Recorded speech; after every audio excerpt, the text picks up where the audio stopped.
Et c'est à tous les amis, j'espère que vous allez bien. Alors aujourd'hui, on va voir, enfin, les gens, alors aujourd'hui, on va voir les leaks du V-Jump, comme vous pouvez le voir, sur Dragon Ball Legend. Et on va regarder la vidéo de Fitsadri. Donc, c'est parti. Moi aussi, je l'ai pas vu. Donc, c'est parti. Allez, on va la voir ensemble. Go. Yo les bros, j'espère que vous allez bien, c'est Fitz. On se retrouve aujourd'hui pour une nouvelle vidéo sur Dragon Ball Legend. C'est avec grand plaisir que je vous retrouve aujourd'hui pour le sujet de la vidéo du jour. On va aller parler du V-Jump, des leaks du V-Jump. Alors là c'est un petit peu compliqué si tu veux parce que les leaks du V-Jump sont tombés avant même que le portail du V-Jump précédent sorte. Alors je te rappelle, le V-Jump précédent avait leak et nous avait annoncé l'arrivée d'un UST avec Lee Shenron et Baby Vegeta. On n'a aucune information concernant les extrêmes qui seront dans cette UST. Et on ne sait pas exactement non plus quand est-ce que ça va arriver. Même si je vais te montrer, on a deux petits détails qui nous font penser que ça devrait arriver dès demain. Déjà pour commencer, on va aller sur le portail de Gogeta. Oui, non, ça marche pas vraiment parce que je crois qu'il a été prolongé. Mais en gros, là, il reste 13 jours sur le... Et au fait, les amis, n'hésitez pas à liker, commenter, partager. Et à vous abonner. Et aussi, n'hésitez pas à liker, commenter, partager, à vous abonner à la chaîne de Fitsadri et ma chaîne à moi. Ça nous ferait super plaisir. Donc, reprenons la vidéo. Donc, comme j'ai dit, reprenons la vidéo. Portail de Gogeta, donc si ça sort demain, ça reste plus ou moins possible, on va se dire. Donc ça sera l'UST numéro 20 d'ailleurs à noter. Et surtout, en fait, le plus important, c'est ça, c'est qu'au niveau des annonces, on a une notification de maintenance pour demain de 3h à 7h du matin. La boutique et les tirages seront en maintenance. Donc il y aura un nouveau portail demain. Il y a de fortes chances pour que ce soit en effet l'UST numéro 20, donc avec Lee Shenron et Baby Vegeta. Il y aura également une maintenance sur les combats en ligne. Donc logiquement, UST numéro 20, ça devrait, je dis bien ça devrait les gars, parce que à tout moment c'est pas le cas et c'est autre chose, mais ça devrait arriver demain. Alors nous, ce qui va nous intéresser dans cette vidéo, ce n'est pas ça. Ce qui va nous intéresser dans cette vidéo, c'est les scans du V-Jump, enfin le scan du V-Jump concernant le prochain portail qui va sortir sur le jeu, et donc les prochaines unités qui vont sortir sur le jeu.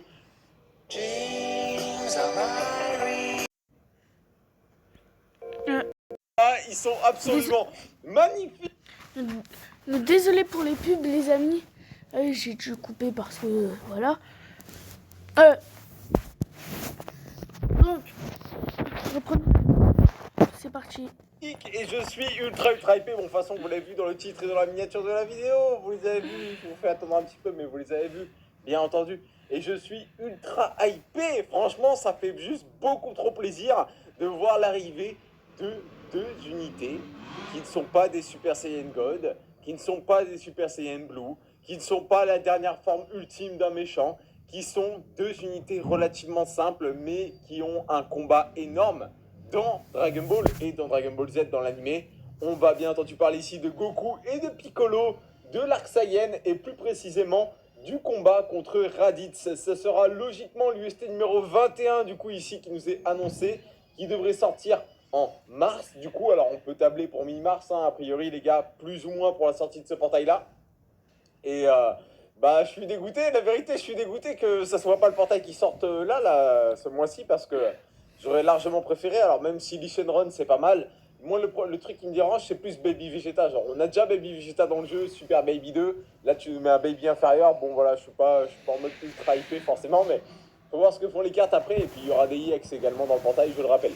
Donc il faudra voir par rapport à ça, mais là on le sait. Enfin pour moi, de mon côté d'ailleurs, dites-moi ce que vous en pensez vous. Est-ce que ça vous hype ou non? Parce que moi je suis ultra hypé. J'ai vu les mecs du Discord de Maggie globalement sont ultra hypés aussi, parce que bah en fait c'est des unités simples qui n'avaient pas vraiment...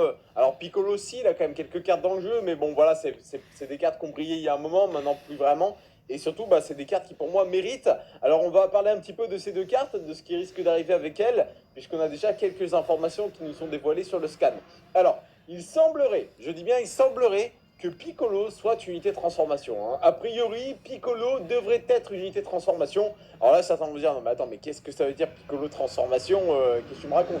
Eh bien en fait, ils ont été assez malins sur le coup Il semblerait qu'en fait, tout simplement, lorsqu'il enlève sa cape, il passe en mode, et son espèce de képi là, il passe en mode chose sérieuse, et donc tout simplement, à ce moment-là, il se transforme in-game, donc buff des stats, etc. Et donc ce serait le premier Piccolo transformation du jeu, ce qui pour moi serait une très bonne nouvelle, honnêtement. Et le fait que ce soit ce Piccolo là, je trouve que c'est plutôt pas mal également. Alors déjà, Piccolo transfo, a priori, les gars, on n'est pas totalement sûr, mais a priori, il semblerait que c'est ça. Il y a toujours un monde où le fait qu'il enlève sa cape, c'est juste un main sans parler d'une transformation. Certains peuvent penser que ça pourrait être une carte verte, il y a peu de chance parce que sinon lorsque tu ferais une autre carte verte après, ça aurait pas la même animation, donc bon. A priori, c'est au minimum le main, enfin c'est le main, et au mieux une transformation. Logiquement, c'est censé être une transformation a priori des premières retours qu'on a sur Reddit. Donc ça semblerait quand même plutôt cool à ce niveau-là. Ensuite, qu'est-ce qu'on a? On a le Goku sans ses poids, tout simplement. Donc le Goku avec un peu moins d'attirail sur lui, j'ai envie de dire. Le Goku qui fait le Kamehameha ondulé. Et oui, en effet, ici, il a bel et bien l'aspect du Kamehameha ondulé. On le voit en bas à gauche de l'écran, tout simplement. Donc ça également, c'est plutôt cool. Nouvel SP, ça ne sera pas recyclé pour le Goku. Donc ça, je prends avec grand plaisir. Ensuite, tout en haut. Alors, petit aparté, les artworks.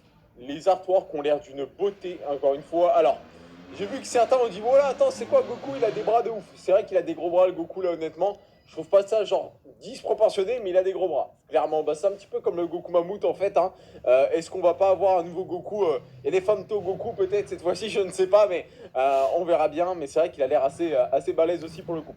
Alors, ce qui va nous intéresser ici, alors Piccolo est très beau, ok, il n'y a pas de problème. Ce qui va nous intéresser vraiment, je vous invite à regarder le cadre du haut. Le cadre du haut, on voit le Makenko Sapo de Piccolo et on voit Goku qui intervient dans le Makenko Sapo. Alors en plus de ça, il y a un petit cadre qui cible, un petit cadre orange qui cible ça pour dire un peu genre, regardez, à mon avis, il y a moyen que ça soit une animation spéciale. Alors, je pense pas que ce soit un Legendary Finish comme on les connaît actuellement.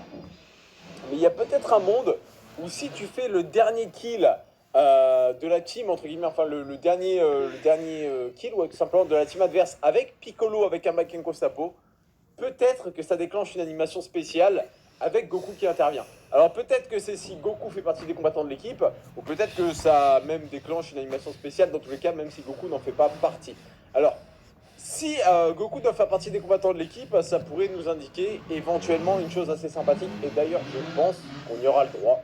Je pense que ces deux personnages-là auront une capacité Z qui viendront augmenter les statistiques de la saga Z Saiyan. C'est quelque chose qu'on n'a pas vraiment dans le jeu encore actuellement. On profite très peu des sagas dans le jeu. Et là, je rappelle, on va commencer à arriver à la deuxième année finalement du jeu. Et la seule saga dont on profite réellement, c'est saga des films. C'est clairement la seule team dont on profite réellement. Et un petit peu Namek aussi, mais vraiment vite fait. Genre, ça existe. Personne joue ça, mais ça existe en soi. Tu vois, c'est possible de jouer un truc autour de ça. Donc je me demande si pour cette deuxième année qui va, enfin cette troisième année maintenant qui a pas tardé à commencer DB Legends, parce qu'on s'approche à grands pas de l'anniversaire, est-ce qu'on partirait pas sur un petit peu une nouvelle comment dire, une nouvelle page pour la méta, avec peut-être l'arrivée d'unités qui commenceraient à booster un peu plus leur saga, donc à terme saga Boo, saga Cell, etc., pour pouvoir jouer des Gohan et des Cell, des Piccolo et des Piccolo et des Goku, pardon. Tu vas pouvoir mélanger en fait, pas avoir forcément que des Saiyans, etc. Moi personnellement, je pense que ça serait une très bonne idée. Dites-moi ce que vous en pensez de votre côté. Alors après, rien ne les empêche d'avoir double cap Z comme on connaît bien maintenant une fois qu'on les a à 6 étoiles. Surtout que maintenant les monter à 6 étoiles, c'est plus un problème avec les multipouvoirs Z. Donc on peut imaginer Goku Saiyan et Saga Z Saiyan. Peut-être d'abord Saga Z Saiyan puis Saiyan. Et Piccolo Saga Z Saiyan et après Regen. Ça pourrait être une bonne option et moi personnellement je serais super hypé de pouvoir jouer les deux ensemble et que ça soit fort. Et donc il faut qu'ils aient cette Z là pour que ça soit réalisable. Alors après on pourrait imaginer une cap Z couleur, mais les teams couleurs je pense vraiment que ça a été plus ou moins délaissé par les devs. À juste raison entre guillemets. Ça a été fort dans la méta pendant la première année. Peut-être que ça reviendra plus tard, mais là actuellement, il n'y a pas spécialement besoin de s'en occuper. Surtout qu'en plus de ça, on a un petit relais grâce au Zenkai. Alors c'est pas juste les teams couleurs, c'est les teams couleurs et un tag. Mais je trouve que c'est bien comme ça honnêtement. Donc moi ça me va parfaitement. On peut parler des extrêmes qui risquent d'être disponibles dans le portail avec ces deux. Alors les amis, j'ai dû arrêter la vidéo parce que je veux pas en plus Alors, alors,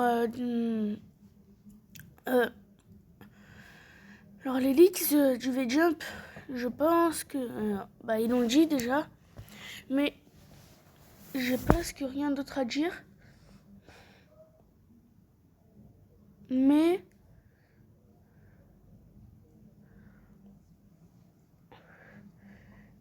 perso, je pense que les EX qui vont arriver sur DB Legends, soit je pense que ça sera un Raditz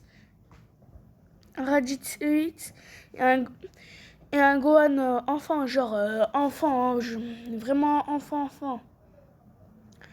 Mais peut-être ça peut être des EX qui n'ont rien à voir. Et de toute façon, on ne saura pas. Mais les amis, n'hésitez pas à liker, commenter, partager, à vous abonner à ma chaîne et aussi à liker, commenter, partager et à vous abonner à la chaîne de Fitsadri. Ça me ferait ultra plaisir, ça nous ferait ultra plaisir, voilà quoi. Donc, j'espère que ça vous aura plu, je pense. Et je vous ferai un gameplay après cette vidéo, je vais faire un gameplay. Voilà. J'espère que cette vidéo vous aura plu. Tchuss!